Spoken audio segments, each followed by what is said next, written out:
From CASIS. CASIS, that's CASIS, awesome. yes. Yes. Hi, everyone.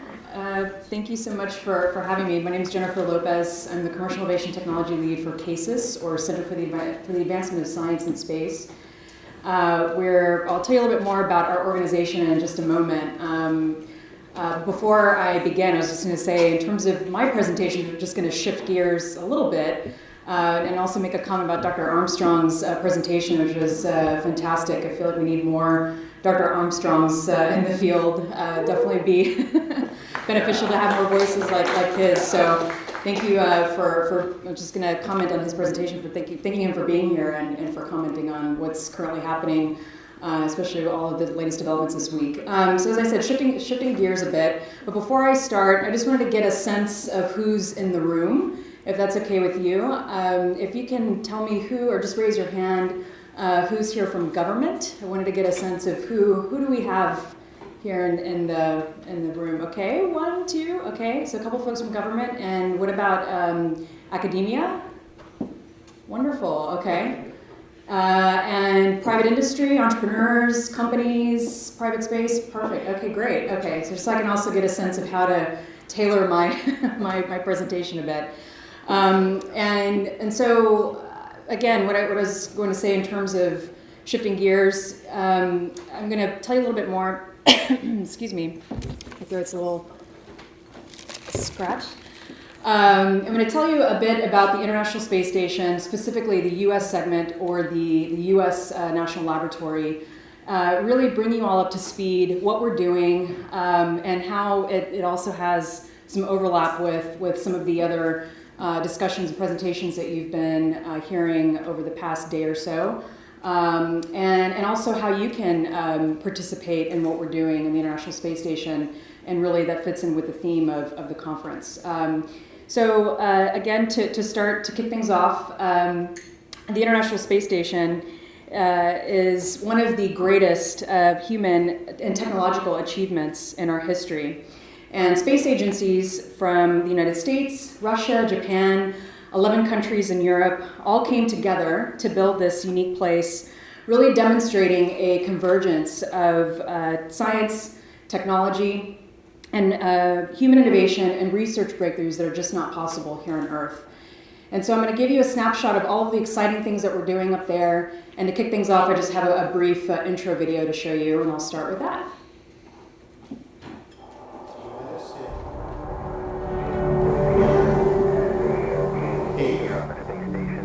7, 6, 5, 4, 3. We have made it to booster ignition. 1. Ignition.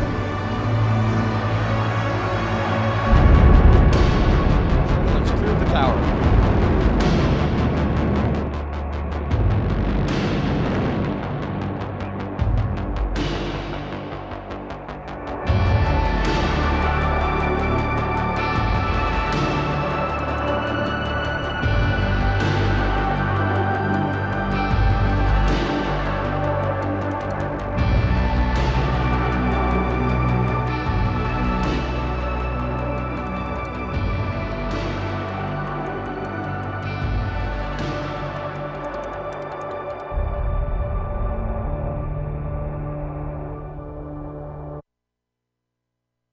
So to put it into perspective, the International Space Station is about the same size as a football field, I'm sure as many of you know.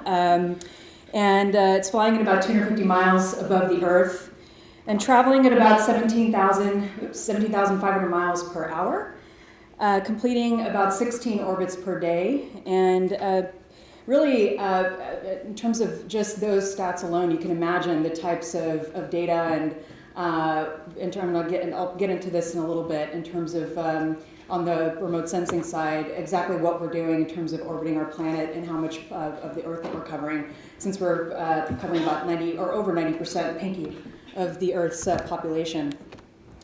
So it may seem quite large, but we have to fit our cosmonauts, our astronauts into this it's about a size of a 5-bedroom house, and so we have to cram these folks with thousands of pounds of supplies and equipment, hardware, all of our facilities, and has about enough space for 2 bathrooms and a gym. And of course, because we have all of our equipment, our hardware, we're making sure that we can have enough room for all of the exciting research and the ongoing developments that we're doing in terms of science and technology. So this animation just shows you a sense of our orbiting laboratory and some of the modules that we have on the space station. Just wanted to give you a sense of what that looks like. So in 2011, the Center for the Advancement of Science and Space, or CASIS, was instated through a cooperative agreement from US Congress, and really tasked with managing the US segment of the International Space Station, US National Laboratory. So what that means is CASIS, the vision and the mission of the organization is really to maximize the utilization of this orbiting laboratory for the benefit of our planet. And where we have the access in terms of NASA facilities, but we split that charter with NASA, where NASA's focused more so on deep space exploration missions, and we are focused on all of the work and R&D that can benefit our planet. And what we've done since 2011, we focused on these key areas, or these 5 verticals. So life sciences, physical sciences, remote sensing, technology development, and of course education, which is a pillar of our organization. STEM education, really trying to inspire the next generation of space explorers, researchers, scientists, technologists that can benefit from leveraging the US National Laboratory. And since we've been in operation, just to give you some stats in terms of our goals and our vision, these are some of the focus areas, or some of the stats that we're looking to hit in terms of outreach, in terms of the R&D, the impacts, and we're focusing a lot of the work that we do in terms of value impact across all of our verticals. So yeah, I'm not going to go through this in terms of specifics, but you can see in terms of on the education side and from an awareness and utilization side, what we're hitting. And so as of 2016, we've awarded over 200 or so projects. And that's continuing to grow. We're seeing a lot of activity in 2017, so we'll have a lot more exciting updates towards the end of the year. So this just gives you a sense of the spread of those projects across each of those verticals.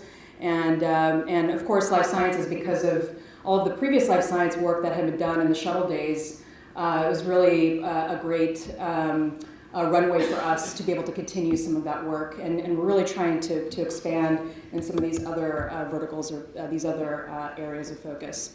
So we'll see some more activity, as I said, coming this year. And this really shows the sort of the full CASIS ecosystem of what we've developed in the past 5 years or so. And in terms of our commercial facilities, all of our implementation partners, our hardware, these are all of our key partners to make all of the work and the research and development happen on the US ISS National Lab. We've developed a number of sponsored programs. We'll get into that a little bit in a second, with a lot of government agencies in terms of NSF, NIH, and other local partnering organizations, one of which is we started with Mass Challenge, or the Mass Challenge Life Science Center in Boston, and that's been very successful with our partners at Boeing. And you can see at the bottom of the slide some of the partners/customers that we're working with. We call them our key accounts, or our big customer targets, and starting with some of these incredible projects that we've been able to deploy since 2011, and just to show you a little spread there in terms of what we're doing in terms of life science research and across the board, and I'll get into a little bit more about that in a second. And of course, our investor network. We're seeing a lot of more activity in this particular area, with VCs and angel investors getting more involved in our research. And I'm happy to answer more questions after the presentations if you'd like to know more about the work that we're doing in that area. But we are seeing a lot of expansion on that side. The next few slides are going to show just a little bit more detail in terms of the commercial partners, the customers that we're working with. I'm not going to go into too much detail about this since we don't have too much time, but this really shows you in more specific detail, but at least some of the areas that we're covering in terms of our research and development with life sciences, physical sciences, tech dev, and remote sensing. And again, as I go through these, if you have any specific questions on any of the companies, any of the research areas, please come find me after the presentation. I can answer those questions. So again, this just shows you the spread of who we're engaging with. And a lot of these companies, we've already flown projects, are in the process of flying projects, or will be flying projects in the next 1 to 2 years.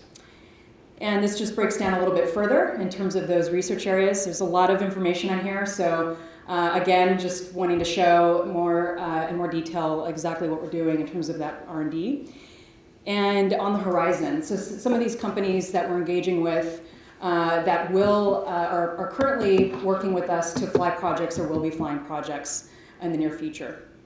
And as part of our authorization, as part of our agreement with US Congress and NASA, we also provide a lot of our partners and customers a whole host of benefits. So you are able to get access to NASA facilities if you need to do any additional ground research. Of course, access to the transportation, so the ability to fly your experimentation, have that access to the rocket ride up and the rocket ride back to test your samples. And so all of that infrastructure, in addition to getting access to support from the CASIS team, as well as NASA facilities and NASA staff, that is all packaged in what we provide our partners and customers. So we like to say when we meet with when we meet with our customers / companies, and we don't expect them to be space experts. We don't want you to have to focus on all of those aspects. We know that you have your day job and you're trying to run companies. So however that we can help to offset in terms of that support and a lot of that work, we try to help with a lot of that in terms of the benefits that I just mentioned. So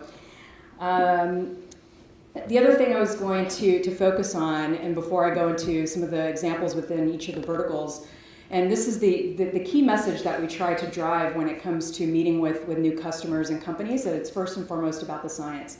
So when I was explaining to you about some of the details about the space station in terms of the orbital path and speed and how much population that we're covering, we really try to drive home these key points, which is microgravity, our vantage point or Earth observation that I was just mentioning, and extreme conditions of space.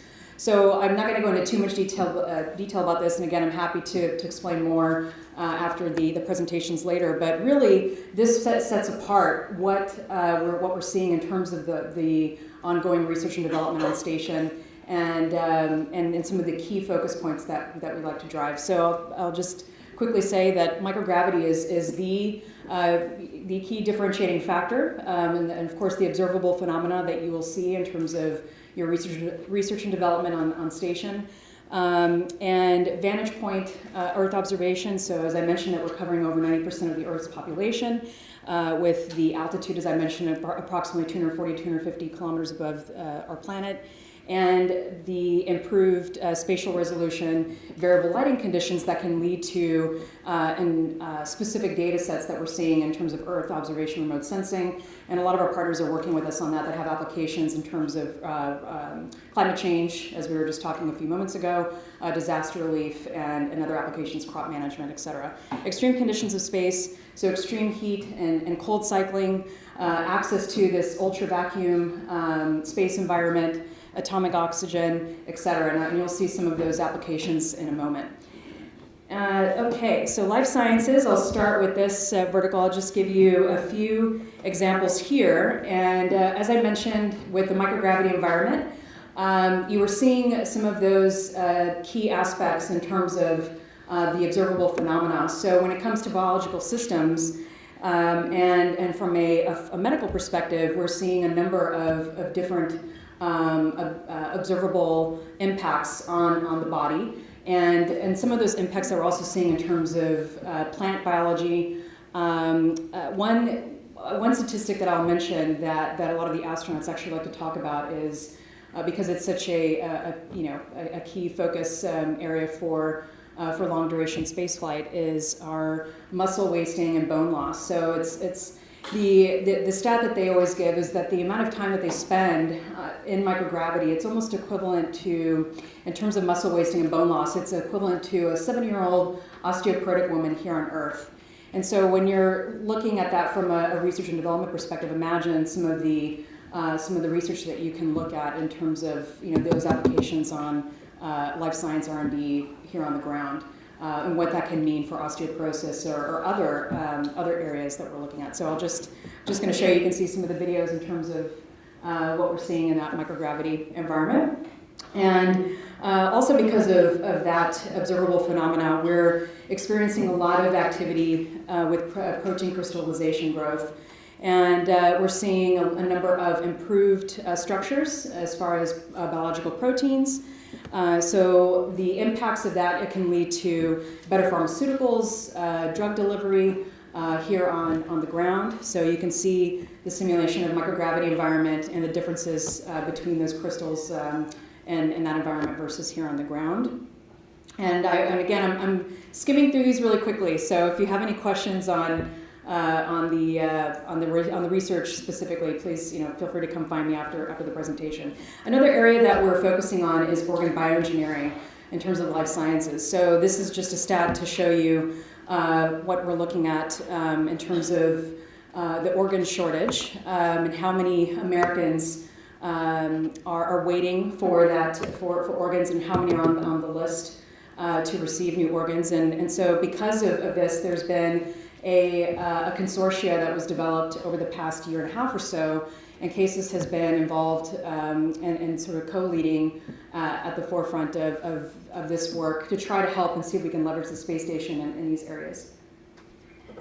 Oh my gosh. Okay, so I have 3 minutes. I've only gone through like 20% of my presentation. So I will skip through. The quick thing I was just going to say is with organ bioengineering, that we've been able to see the first printed cardiac and vascular structure in a microgravity or simulated microgravity environment. We haven't deployed this to the space station yet, but this just shows you what we're trying to do in this particular area in terms of organ bioengineering.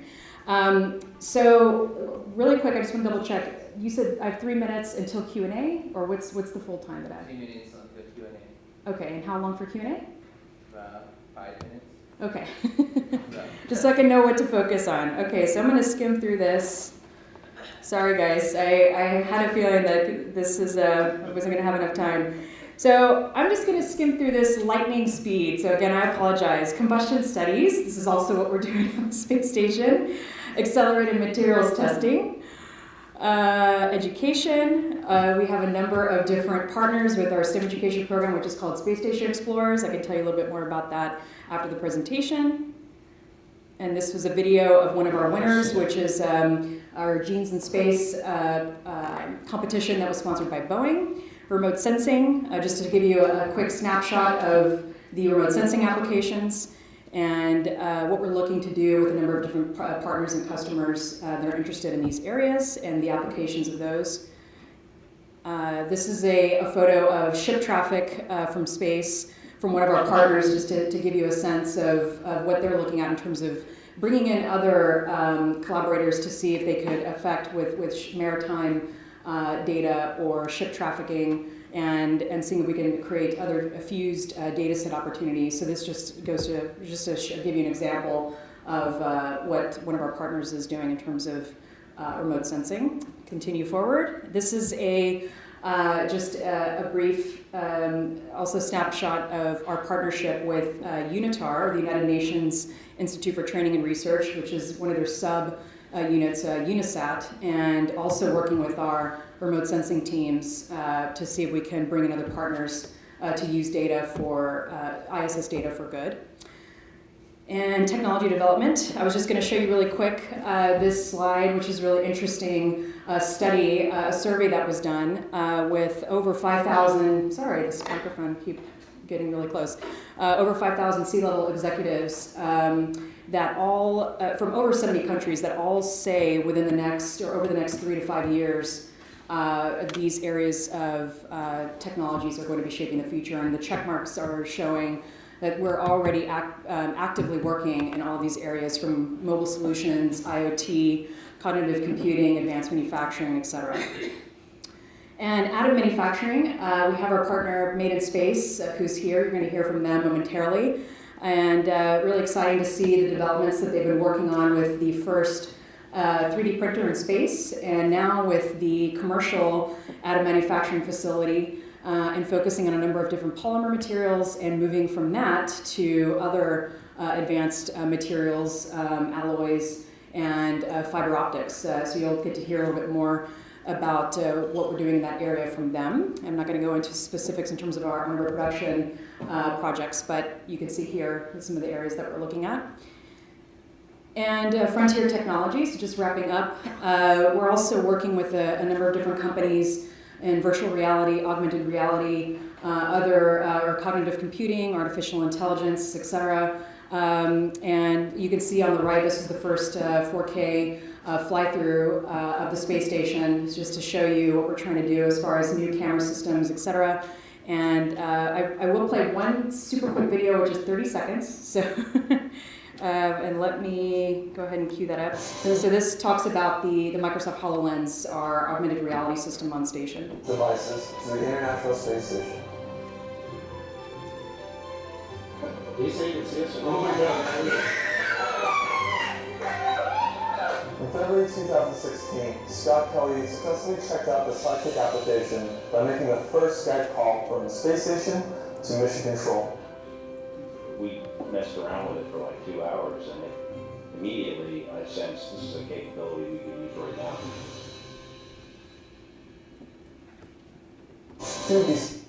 Okay, and I'll wrap up in just a moment. This really shows you a snapshot of what we've been accomplishing in this incredible orbiting laboratory over the past 5 years. We're just getting started. We've had a little bit of runway to work with, and I think over the next 2 to 3, 4 years, you're really going to be seeing a lot more exciting activities in terms of private industry and corporation participation. So really, ending this with, opening the door for all of you to be able to participate in this with us. And you can see some of the stats here of what we've been able to accomplish to date.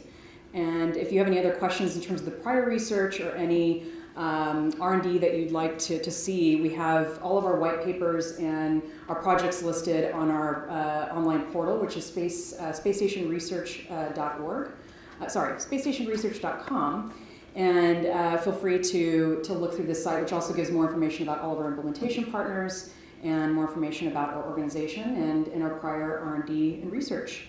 And with that, I will leave it to Q&A.